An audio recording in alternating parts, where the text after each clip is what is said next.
something terrible happened. I don't know what the effects of this calamity are, but hopefully it's not too bad. It looks like I thought it was going after Crete, but it seems to have shifted, and it looks like it's heading elsewhere. Well, the threat of giant sharks seems to have caused a lot of naval action. Got a lot of shipping being built. Basically, this is the turn where the game's going to be decided. Everyone's tied, except for Babylon, who's ahead, but probably can't make the hump. If they make it, they win. It's that simple. If they get the 1400, they win unless everyone's able to destroy their cities. That's really unlikely. Babylon's at 3 cities, though, and not going anywhere. They have 4, 5, 6, 7, 8, 9, 10, 12 people. 12 minus 6 leaves them at 6 additional people. It takes 8 people to build a city. 6 to actually build the city and 2 to support it. So you need 8 additional people. So with 12 people and 3 cities, those 3 cities require 6 people to support it. I only have 6 extra people. I don't have enough to build a city and support it. So 3 is my limit for Babylon, unless something very weird were to happen, which I think can't happen, actually. Something impossible were to happen, like I cheated. I missed one, which was Egypt lost a city at the end of last turn that I hadn't counted. It's no big deal. I moved the taxation around. That was an easily correctable issue. Sometimes I have issues I can't really correct without kind of breaking the game. This one was just, oops, I didn't count right. No big deal there. But otherwise, those people who advance this turn, Egypt, I'm sure they can make their 1100. The 1300 is going to be their rough job. Crete has 1200. They've set the baseline. They have 1250 in cards. So if nobody wrecks their cities, and they only have 2 of them, they can build more. They can build 2 more, I think. Although they may not be able to manpower-wise. They're looking at building them in this area.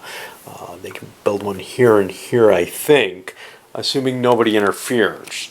But no matter what, they're going to go forward, right? It's just too difficult to sack the 2 cities of theirs.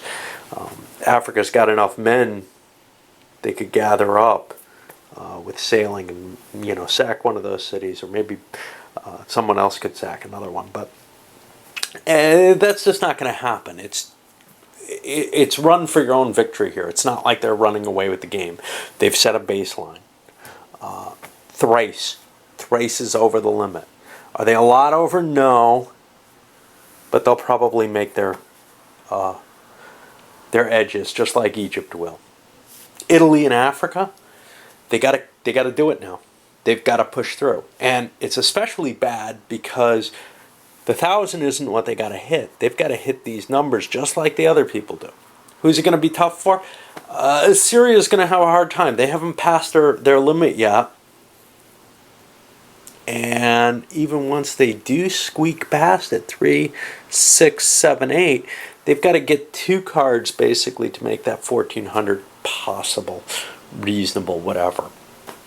Anyway, it's going to be a race for everyone, and we'll see who makes it. But I think this is the turn where it's decided. Maybe next turn. Certainly this video. Alright, well, let's do the movement. And like last turn, people are too concerned with trying to win at this point. Which is usually the feeling I've seen with the game, is people are concerned with trying to improve their own status, right? They're not necessarily worried about the kind of destructive moves that might prolong the game. They're always trying to feather their own nest in the game. Well, here, like in last turn, it makes sense. But sometimes it really doesn't. Sometimes it makes more sense to not do well if you can stop anyone else from proceeding. But in this case, everybody's just kind of pushing forward. The only person who, might be in the, hey, let's see if I can hurt anyone is Babylon. But frankly, they've got to set themselves up, because once they get into this line with a bunch of other people, they're in competition with them all, and then they can trade. So if they can get themselves up to the middling level there, maybe they can push ahead and stay, and win the little race. We'll see. One quick sign of how tough it's going to be for anyone to actually catch Crete, who has it in the bag already, is when you start looking at the number of cities. Most of the people are at 3, a couple at 5, one at 7. Now Thrace was at 8 very briefly, but they lost a dude to the Italians here that they weren't counting on. So they're actually down 1, couldn't maintain all their cities and had to destroy this city. Another big minus is the 9 is the piracy card, everybody thinks. I think it is. I'm going to peek, but that's what I remember, yeah. So, for the first person to buy it, to pay cash that they might need, might be able to buy a card with, 2, 4, 5, 6, 7, 8, 9, 10, 11. Now, Crete has a ton of money. They might want to do it. Babylon has a ton of money. They might want to do it. But the first person who buys it is basically throwing $18 away. 4, 5, 6, 7, 8, 9, 10, 11, yeah. See, Crete and Babylon can't buy another trade card, and they've got too much cash piled up. So draining that cash allows them to expand a little faster. That's a hard decision to make, though. I'm in the purchasing stage right now, but there was kind of one of these split commodities. Africa and Assyria each had 4 of the grain. They went through kind of a Hail Mary pass type situation. Hey, if we exchange some stuff, maybe we can end up making a deal. Well, Africa ended up making the deal, trading all their grain away, their 4 grain away, to collect up a bunch of salt. But poor Assyria was unable to find cloth, mainly because most of it's sitting here. The numbers just haven't been high enough, and spice is useless. Nobody wants these things. Now they've got too many cards. They've got 8 cards, all valuable. What the hell do they do? Well, they certainly are going to hold the grain. The question is, do they just throw those more valuable spices, because people are likely to draw cloth, and those are valuable commodities. The spice is actually not. They don't have enough to buy what they need, the law that they need. They're not going forward. Oh, well.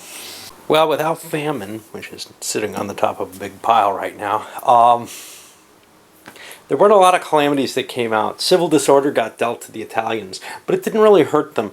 They have law, and they also only have 3 cities, so they weren't damaged by that.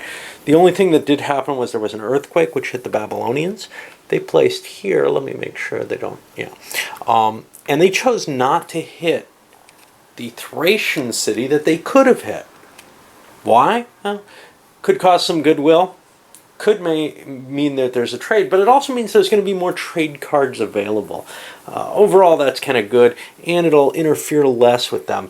They're hoping that maybe they can skim ahead, because the only people advancing are Crete, who we know has the victory conditions in hand already, and this may be their victory, and Africa, who now owns all the civics. Now, I think Africa also has their victory conditions in hand and is in better shape than Crete. So right now it's kind of okay, well, can Babylon possibly catch up? The answer is probably no. Their hand of civ cards is worse. In order to race to get ahead of the line when they did, and thinking, wow, we could make it, well, they got hosed so badly, and got deprived of trade so much that I think they're well behind. Right now, I'd say Africa is actually probably going to win. 3, 6. They only have 9 of the cards, though, so maybe Crete's ahead. I have to calculate those out. Anyway, we're on to the next turn. Yeah, it's too close to call. They're actually under 1,200 because they don't have many cards. They only have 9 cards. The 11 cards Crete has, which aren't as valuable, but I'm just a tiny bit over 1,200. So it's like a 15-point difference. It really comes down to which of the 2 trades better. Is everybody else out of it? Yeah, I think so. I don't think there's a way of stopping them. They're both above the 1,200 already. They're going to push forward. You can't knock out all their cities. Africa has 1, 2, 3, 4, 5 cities. Crete has 3. It's too late to end things. It's too late to stop them. The only real question comes down to which one of them is going to get the better trade deals out of this. And that comes down to something really weird, which is, you know, how can you manipulate the cards? Can you avoid getting disasters, everything like that? And really, for everyone else, the game's just a awash at this point. I mean, they've got no chance. Well, I counted up what Crete had before they took their taxation and looked at their cards, and they must have had enough to go forward. I don't know what I did. It's been a couple of days because I went out gaming. But I think they're pushed forward one space. So this is pretty much the last turn if nobody can wipe out Crete. And the people interested, Babylon and Africa are the only ones really terribly interested in it. Yeah, it's hard to tell. I probably screwed something up with my calculator, or maybe forgot to throw in either the cards or the cash on hand. I thought I calculated them out completely to see if they went over. But they have 1170 in cards, in Civ cards. I've got them with another, $9 there. And I've already taken the taxes. But I only took $2 of taxes, I think. Maybe not. Maybe I took 4. I've got to assume I took $4. Okay. So we'll push them back. So they were $1 short, if that's the case. $1 short. There's nothing you can do about it. I mean, if it is. But I can tell you this, they don't want to pay $4 in taxes. So, since they have coinage, and I swear I cut their price down to 2, but since I've already done that, I can't tell for sure. So on we go. More exciting game, longer, more painful for me. Africa managed to talk everyone into a massive assault on Crete. Basically, they're hitting a couple of cities here. Thrace is hitting one here, although that's not going to fall. Babylon struck here. I'm not sure why. But they also positioned themselves to attack African cities, and they're hoping to cause a collapse both ways. This is kind of a weird situation. I don't think it's going to work. The problem being that there's 2 countries set to move forward. And actually, Crete is the guy who doesn't have 1,200 apparent, although he's close enough that it's obvious he'll have it. Especially when you count this and you say, well, card draws are going to give it to him. But his cities were more vulnerable, and Africa was willing to expend this capital to make the attacks, which means maybe next turn, if Crete stopped this turn, Africa can be stopped next turn. Really, both societies are going to be in significant trouble in terms of their ability, to trade and make their hump because of this. Well, Africa's got its hump. So, in a sense, Babylon's thinking here is, if I get lucky and manage to pass forward, that's great. But if I don't, if both of them stop, well, then that gives me a chance and everyone else. But the biggie is, they're going to be, so tired out money-wise that if I do make this somehow magically, I should be able to win because they won't be able to be much above their 1,200. That's the thinking. Why other people? Why Thrace? Well, Thrace has made its barrier.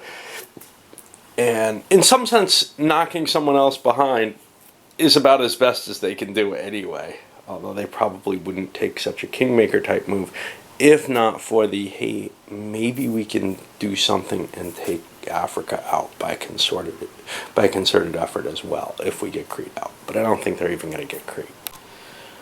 Well, this would be harsh.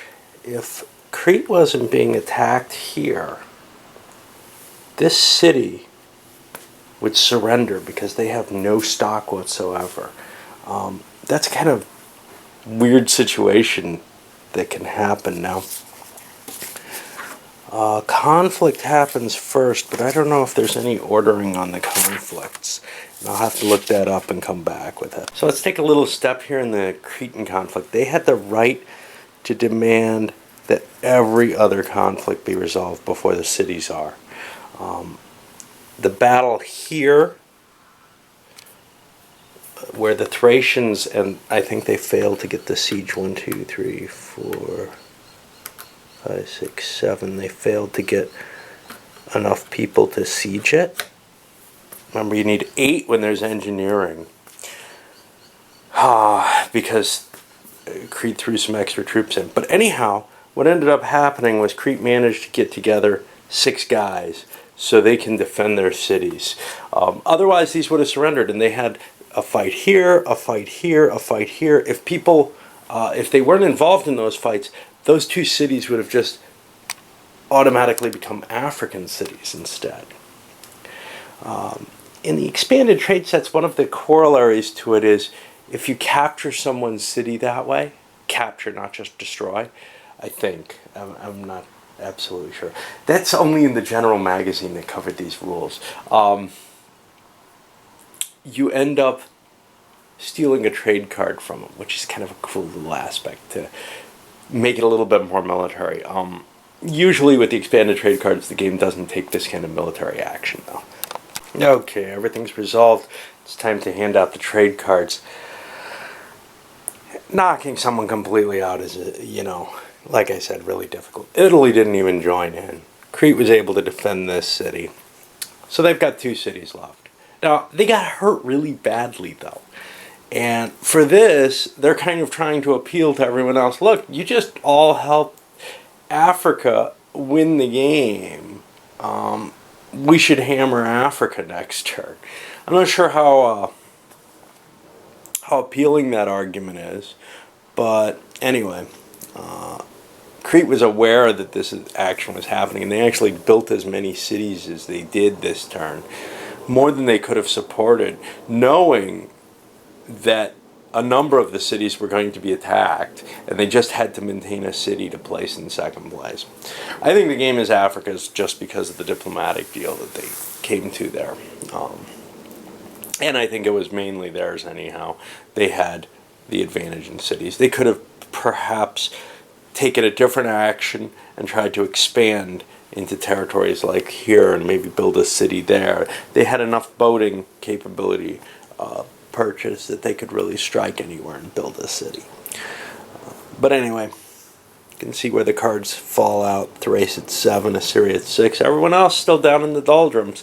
When you play this violently and when there's the Calamities churning the way they are, and the Calamities churning cause the violence, to tell you the truth, just because you have opportunities to hurt one another. It's not the violence, the sort of stately violence of the expanded trade card game, where these big empires are engaging each other over, a city spot or something.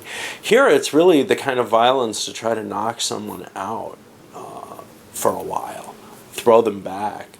They're close enough that you can hit them hard. Anyway, I'll deal out those cards and we'll do the trade. Well, for the most part, trading wasn't heavily engaged in. The one trade, there were a couple of trades. One, Italy managed to get a little bit more salt, but not enough to push them into being able to buy one of the big cards. But there was one big trade. Assyria and Thrace had all the terrain between them, and they had this last turn, and a bunch of cloth, but they couldn't come to a deal last turn. This turn they said, look, neither of us is going forward unless we make this deal.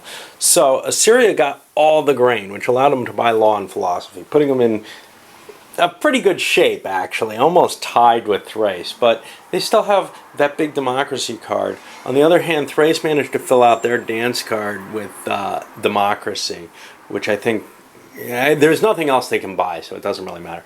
But I think it certainly puts them over the 1100. I think it may put them very close to that 1300. They were maybe 30 points away before, so they're going to be another 30 points away. That's fairly easy to collect, so they've got an even, clean path ahead of them.